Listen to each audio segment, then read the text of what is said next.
Hey guys, this is CK at CK Education, and today I'm going to share a story with you about a student named Jenny.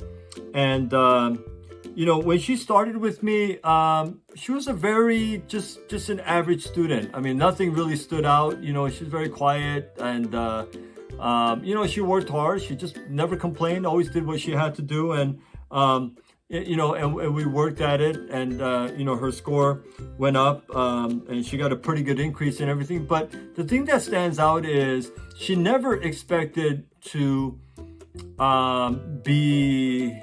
She never expected to qualify or even get close to qualifying for any kind of scholarship, and so. From the start, she was interested in going to one of the local public universities, which again are fantastic, and she got accepted to them.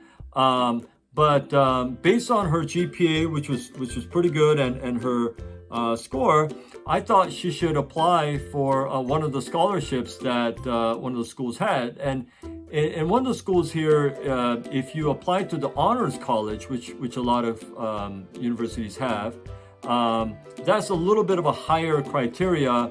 And in this particular school, they also you can also qualify for one of their scholarships if you apply to the honors college. But you have to apply to the honors college to do that. Now, that's not for all schools, but this particular school, that was the case. So I said, why don't you try for that? And she was very surprised because she says, you think I could do it? And, now, to tell you what happened, she didn't get the scholarship, but she made it to the finals. I mean, she was invited to the finalist round, and she made it all the way there. But her score was not as high as you may think. Okay, so let me sort of tell you where she began. So she began in reading and writing at 580, and her math score was 660 when she started with me. So for a total of 1240, not bad. And after 48 classes at 72 hours, she got a real score in reading and writing of 650. That's a 70-point increase.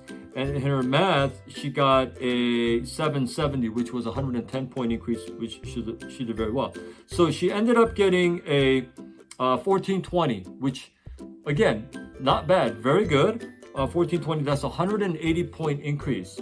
Now, with 1420, some students might think, well, I can't really get a scholarship. But here's the thing, and the point of this video really is to, in talking about Jenny, is when people think of scholarships, they're usually thinking, oh, I'm going to try to, apply to this school and that school, like a reach school or a dream school, and maybe if I do well, I can get a scholarship there. Here's the thing, reach schools and dream schools, even if you're at that level, everybody's at that level for those schools. And scholarships at that level are not necessarily based on academic merit or how well you do on the SATs. Because if everybody's getting 1550 and 4.0, that's not really what they're going to go off of. They'll go off of other things, okay? So if you fill a void in their freshman class in some way, every university wants, they make a big deal about having a diverse student body. And that's not just talking about ethnic background, but academic background, socioeconomic background, gender, and all kinds of things. So if you fill a void in that, and you have those grades, they may give you a scholarship based on that, not necessarily because you got a good GPA and an SAT score. Okay, so that's how sometimes those kind of things work. But I'm talking if you're looking to get a scholarship based on your GPA and SAT scores, it's not the dream schools and the reach schools that are going to give you that for the most part. It's going to be the safety schools. Okay, so even between the two most popular public universities here, Jenny applied for the scholarship at one of the ones that are easier to get into. It was more of a safety school, and those are the schools that are more likely to give you money because you want to stand out as an applicant, and the ones who stand out are more likely to get the money. So she's going in with a 1420 SAT score. That's way above average for that school, and so she made it to as a finalist. She didn't ultimately get it, but I've had many students who have gotten it, and I've gotten those scholarships. And so, and again, if you're serious about scholarships, you do well in school, you do well in the SAT, the most likely place that will give you money, scholarships, is going to be safety schools. And I think a big mistake that students make is that they don't apply to enough safety schools. Everybody's so obsessed about school rankings and name that they're going for all these high, ranking schools and reach and dream schools, that they don't have enough safety schools. And especially students who really could use the money to go to school, and your parents are not millionaires, which is almost every single one of my students, you'll do well to apply to more safety schools. So that would be a very strong recommendation on my part. So today I wanted to share that story with you.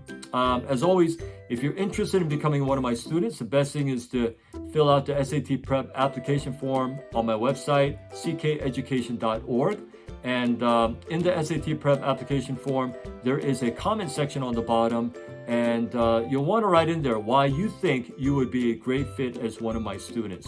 That is what I read, and that plays a big factor into whom I select as one of my students. It's just, I'm not trying to, make it difficult. I just can't take every student that applies, and so I have to find some way to filter and, but if I think you'd be a great fit, I will do everything I can to accommodate you. So I hope to hear from you soon. And until my next video, I hope you stay well.